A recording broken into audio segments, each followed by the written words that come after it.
امروز یکی از مادران ما، زنی حلیم و خاکسار، زاده شهری اسفره، آخان و مشرف خان، به بیماری اندوکریتوس که نامی توتل بوم کارسوران ها گرفتار شدند.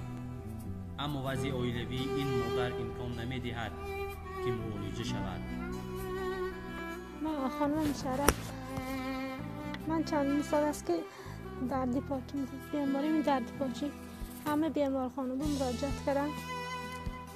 تا دوشنبه رفتم دکترها وای کردن اخیری وای همین آمد که من اندوکریتیسم کردیم از هر دو طرف.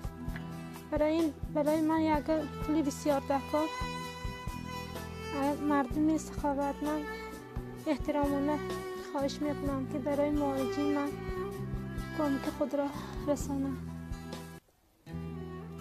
از این لحاظ از شخصیت‌های سخاوت‌پیشه و فداکار احترامانه خواهش کرده می شود که کمک‌های مادی خود را دریغ ندارند.